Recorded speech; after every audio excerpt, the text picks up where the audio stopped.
Hello friends, ఈరోజు నేను కాంచరకాయ వేపుడు చేయబోతున్నానండి. ఈ కాంచరకాయ వేపుడు చాలా చేదు తినము అంటారండి.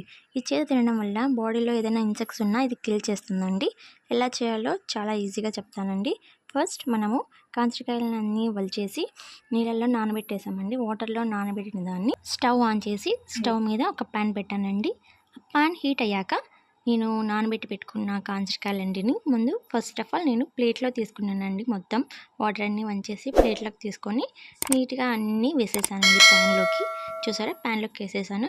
ఆ వాటర్ చెమ్మ అంతా పోయేదాకా మనం వేయించుకోవాలండి. చూడండి ఒకసారి, వాటర్ చెమ్మ వస్తున్నాయి.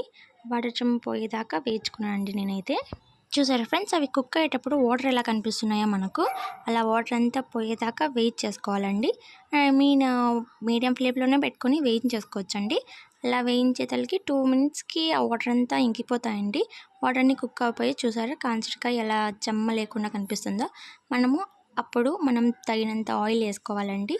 వేయించుకోవడానికి తగినంత ఆయిల్ వేసి ఫ్రై చేసుకోవాలండి. అలాగే 1/2 స్పూన్ పసుపు వేసానండి. 1/2 స్పూన్ సాల్ట్ వేసి వేయించేసానండి. పసుపు వేసి యాంటీబయాటిక్ కదండి. సాల్ట్ రుచి కోసం వేసానండి. ఈ పసుపు సాల్ట్ వేయడం వల్ల మనకు కాంచరకాయ చేదు అనేది పోతుందండి. అంటే కాస్త తగ్గుతుందండి ఆ చేదు. అలా కాసేపు వేయించుకున్నాక కుక్ అవ్వడానికి ప్లేట్ పెట్టేసామండి. ప్లేట్ పెట్టి లో ఫ్లేమ్లో పెట్టేసుకోవాలండి. కాసేపు తర్వాత ప్లేట్ తీసి వేయించుకోవాలండి. చూసారా, కుక్ అవుతున్నాయి ఆయిల్లో. మగ్గడం వల్ల ఆ కాంచరకాయ అనేది చేదు తగ్గుతుందండి. తినేటప్పుడు కూడా చాలా కమ్మగా అనిపిస్తుందండి. ఒకసారి ట్రై చేయండి, చాలా బాగుంటుంది. అలాగే అలా వేగేటప్పుడే ఒక ఆనియన్ కట్ చేసుకొని అందులో వేసేసానండి. వేసేసి అది కూడా దూరగా వేయించానండి నేను.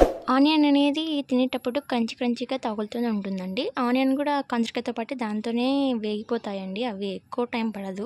ఒక 10 మినిట్స్ వేయించుకోవాలండి. మీకు ఫాస్ట్గా కావాలి కాబట్టి నేను 10 మినిట్స్ హై ఫ్లేమ్లో పెట్టి వేయించేసానండి. మనం ఎక్కువ హై ఫ్లేమ్లో పెట్టి వేయించేతలకి అది మాడిపోతాయండి. కాబట్టి అలా వేయించేసుకుని చూడండి, కాంచరకాయ వేగిపోయిందండి. ఆ వేగిపోయిన దాన్ని మనము కొబ్బరి, పప్పులు, ఒట్టిమిరపకాయలు వేసిన పౌడర్ కలిపేస్తున్నానండి నేను.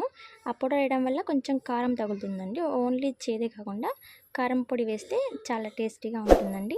అంతే అండి, సర్వ్ చేసుకుంటే కాంచరకాయ రెడీ అయిపోయింది. చేదు తినడం వల్ల ఆరోగ్యానికి మంచిదండి. అప్పుడప్పుడన్నా చేదు తినాలి. ఒకసారి ట్రై చేయండి ఫ్రెండ్స్. నచ్చితే లైక్ చేయండి. Please share, comment, subscribe friends. Subscribe చేసుకోవడం మర్చిపోకండి. చపాతీలో కానీ రైస్లో కానీ చాలా బాగుంటుందండి. ట్రై చేయండి ఫ్రెండ్స్. సబ్స్క్రైబ్ చేసుకోండి. బెల్ ఐకాన్ క్లిక్ చేయండి. మేము పెట్టే అప్డేట్స్ మీకు నోటిఫికేషన్ ద్వారా వస్తాయి.